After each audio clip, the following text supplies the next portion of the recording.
This is Miss Mason Explains Nature versus Nurture. All right. So, last class, we talked about the definition of psychology. We talked about how William Vaught and Edward Titchener came up with the idea that psychology is the science of mental life. And then we talked about how the behavioralists Watson and Skinner, they came up with a new definition in the 1920s, the scientific study of observational behavior.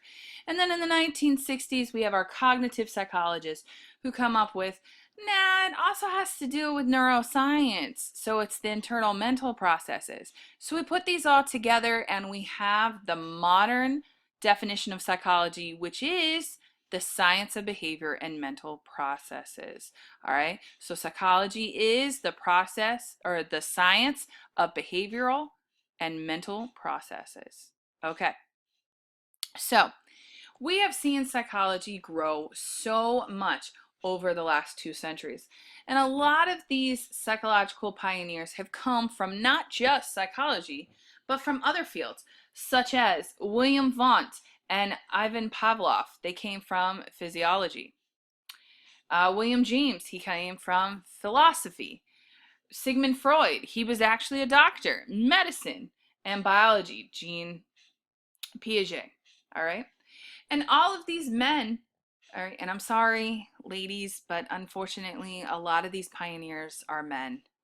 That's just how it works out. All right. And these guys, they've come from many different countries. All right. We've got Switzerland, America, Austria, Germany, Russia. All right. And yes, a lot of these are all European countries. Okay. Because psychology is very European. Right? And psychology has spread rapidly throughout the world. There are now 71 member nations in the IUPS, which is the International Union of Psychological Science. All right. And the subjects that we study in psychology, they've multiplied as well. We've seen these grow, as we're going to see in this course. We're going to talk about neuroscience, sensation and perception, learning, uh, cognition, so cognitive study. We're going to study personality, abnormal, social. We're going to talk about developmental psychology. So as you can see, there are a lot of different psychological fields. And there are some that we're not even going to talk about, such as criminal psychology and sports psychology. Okay? So political psychology. There's so much that you could talk about with psychology. So what we're going to be talking about in this class is going to be very, very small. This is going to be an introduction to psychology. One of the biggest issues in psychology is this idea of nature versus nurture. Okay, so you're going to hear Miss Mason say this a lot. Is that nature or is that nurture? Okay, so what am I talking about? What is the nature versus nurture question? Well, the question is, to what extent are our traits already placed at birth? Is our nature. It's in our genes. It's who we are because of our DNA. That is nature. But then you also have nurture. To what extent do our traits develop based on our experiences, our environment? Okay, that's nurture. So yes, you can be born with, your nature of having an IQ of 141. But if that IQ is never nurtured, okay, if you are just left in a room with, four walls, no TV, no interaction with other people, are you going to be that genius person that we're talking about having an IQ of 141? Okay, so the big issue in psychology is your trait, your personality, your behavior, your mental process. Is that based on your nature or is it based on your nurture? Okay, all right. So let's look at how people thought about this. So nature, we got Plato. He says, no, no, no, no, no. Ideas such as good and beauty, no. Those ideas of what is good, what is beautiful, they're inborn. So they are our nature. On the flip side, Aristotle, he says, whoa, whoa, whoa. Knowledge comes through the senses. So based on our experiences of what is good and what is beautiful, what you say is beautiful is going to be different from what I say is beautiful, because we have different knowledge of what is beautiful, because we see it differently, we smell it differently, we feel it differently. All right, so Plato, nature; Aristotle, nurture. All right, we have Descartes. He says some ideas are innate. John Locke, wait, the mind is a blank slate. All right, John Locke also came up with the idea of what is it called? Oh my God, tabula rasa. All right, I think I said that right. The mind is a blank slate. It's blank chalkboard or a screen. It's written on by all of our wonderful experiences. And then we have Charles Darwin, who says, whoa. Some traits, some behavior, some instincts, they're just a nature of the species. All right.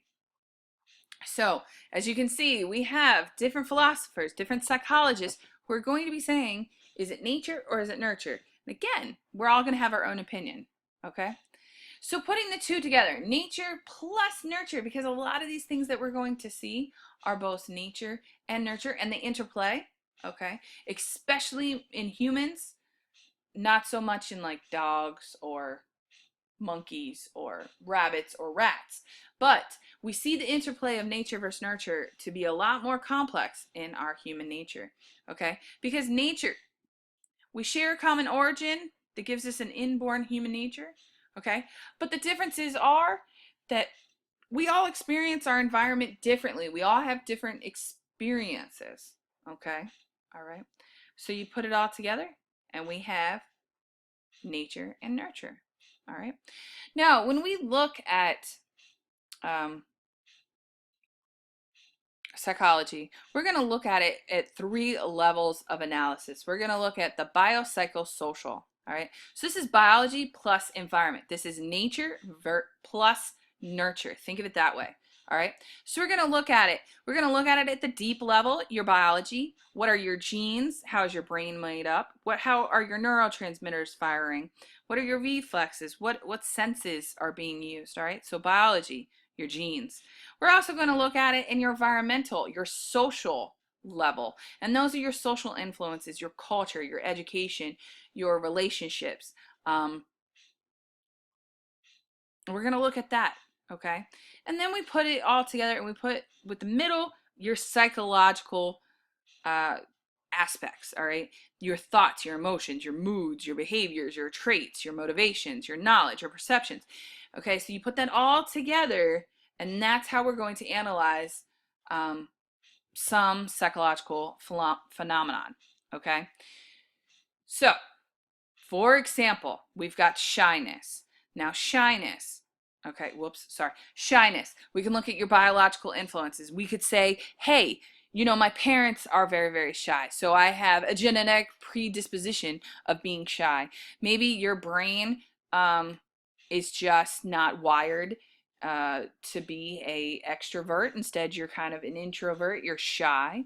Maybe you have learned this emotional response from watching your parents. Okay, so that's a psychological influence. That's an environmental influence. You have learned this behavior by watching your family. Okay, so it's a learned behavior, a learned expectation. You can also have a social cultural influences, such as shyness. Women, I'm so sorry, all my lovely ladies out there. We were taught to be shy. We were not supposed to be very bold.